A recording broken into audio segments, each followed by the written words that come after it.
नमो बुद्धाय। समन्वय सेवा संस्थान प्रतापगढ़ के सभी श्रद्धावान उपासक और उपासिकाओं को मेरी तरफ से खूब खूब साधुवाद और अभिनंदन है। त्रिविध पावन पूर्णिमा, या जिसे आप बुद्ध पूर्णिमा के नाम से भी जानते हैं, बुद्ध पूर्णिमा को त्रिविध पावन पूर्णिमा भी कहा जाता है। और इसका विशेष महत्व यही है कि इसी दिन महाबोधिसत्व सिद्धार्थ गौतम ने अपनी माता महामाया के गर्भ से लुम्बिनी वन में जन्म लिया। ये पहला भगवान बुद्ध के जीवन की सबसे बड़ी घटना। दूसरा, उन्होंने 35 वर्ष की उम्र में बोधगया में पीपल के वृक्ष के नीचे, जिसे हम बोधि वृक्ष के नाम से भी जानते हैं, उस वृक्ष के नीचे उन्होंने बोधि ज्ञान की प्राप्ति की। ये भी आज ही के दिन, वैशाख पूर्णिमा के दिन ही हुआ।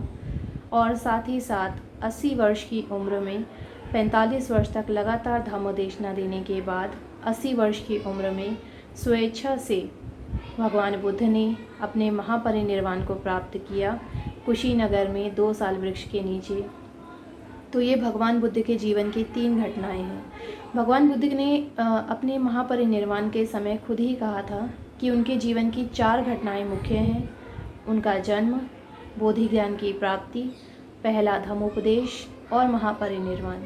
और इन 4 मुख्य घटनाओं में से 3 मुख्य घटना, उनका जन्म, बोधि ज्ञान और महापरिनिर्वाण, आज ही के दिन वैशाख पूर्णिमा के दिन ही हुआ था। इसीलिए इसे त्रिविध पावन पूर्णिमा भी कहते हैं।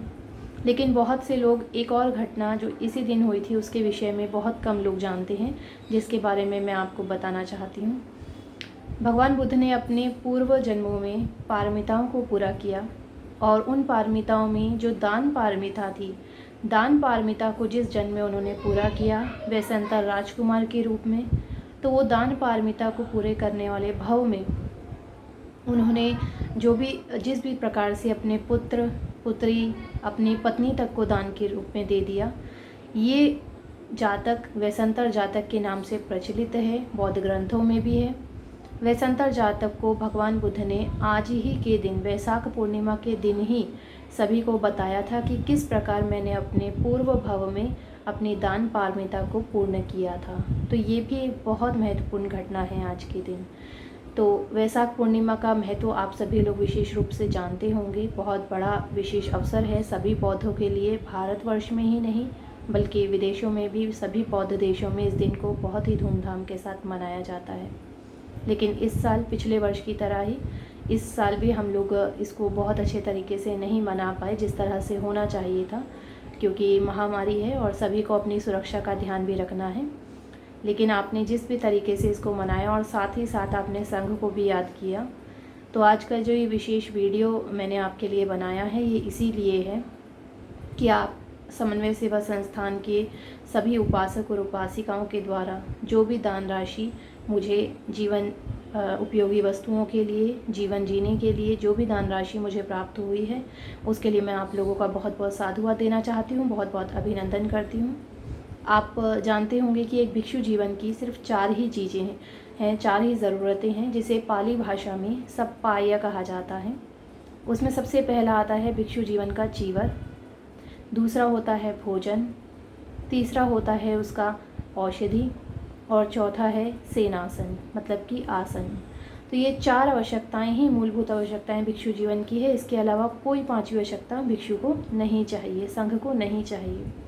लेकिन आप लोग जो दान राशि देते हैं वो इस हेतु ही दी जाती है, जब भी आप किसी संघ को दान करें तो आप उसमें अपना उद्देश्य निहित जरूर करें कि हम इस उद्देश्यवश आपको ये दे रहे हैं।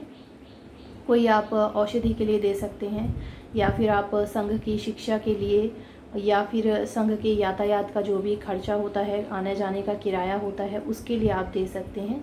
तो यदि आप बोल कर देंगे तो आपका भी कुशल कर्म बढ़ता है, और संघ उस दान राशि को, धन की राशि को कहीं पर भी अकुशल कर्म में उपयोग नहीं कर सकता। अगर वो करता है तो उसका भी बहुत अकुशल बढ़ता है। तो आप सभी का बहुत बहुत साधुवाद है।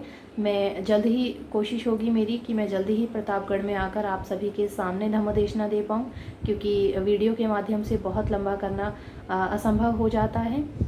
तो आज मैं आप लोगों को आशीर्वाद देना चाहती हूँ भगवान बुद्ध के ही वचनों में, पुब्बहन सुत्त, जो कि भगवान बुद्ध ने कहा, बुद्ध के, धम्म के और संघ के इन तीनों के तेज से सभी का मंगल हो, सभी के दुख भय शोक सभी मुक्त हों, ऐसी हम मंगल कामना करते हैं। आप सभी लोग भी चित्त को एकाग्र करके, मन को बिल्कुल शांत करके, हाथ जोड़कर आंखें बंद करके इन वचनों को सुने और सुनने के पश्चात सभी लोग 3 बार साधु कहकर साधुवाद करें। सभी का अभिनंदन है।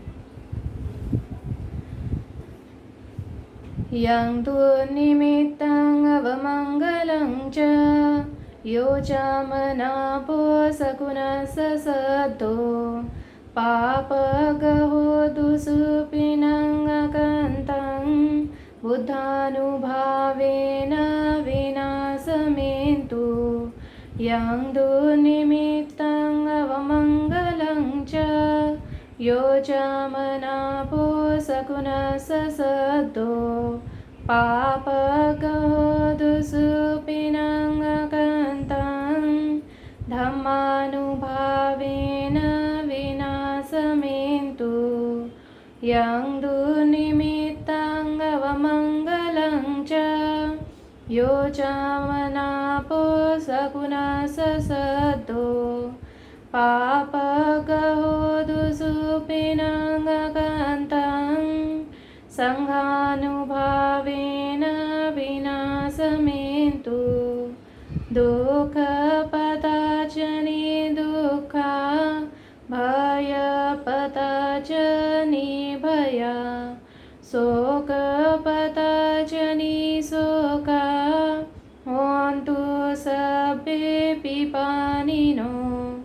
एतावता च मेहि सम्पतं पुण्यसम्पदं सर्वे देवानुमोदन्तु सर्वसम्पत्तिसिद्धिया। दानं ददन्तु श्रद्धाय शीलं रक्षन्तु सर्वदा भावनाभिरता होन्तु गच्छन्तु देवतागता सर्वे बुद्धा बलवत्ता पच्चिकानं च यं बलम् अरहन्तानं च तेजेन रक्षं बन्धामि सर्वशो सभीतियो विभजन्तु सर्वरोगो विनशतु मा ते भवन्तन्तरायो सुखी दीर्घायुको भव। भवतु सर्वमङ्गलं रक्षन्तु सर्वदेवता सर्वबुधानुभावेन सदा सोऽतिर्भवन्तु ते। भवतु सर्वमङ्गलं रक्षन्तु सर्वदेवता सर्वधर्मानुभावेन सदा सोऽतिर्भवन्तु ते। भवतु सर्वमङ्गलं रक्षन्तु सर्वदेवता सर्वसङ्घानुभावेन सदा सोऽतिर्भवन्तु ते। साधु साधु साधु। आप जब भी दान करें त्याग की भावना से, अलोभ की चेतना से और श्रद्धापूर्वक दान करें। सभी का मंगल हो। भवतु सर्वमंगलम रक्षन्तु सर्वदेवता। साधु साधु साधु।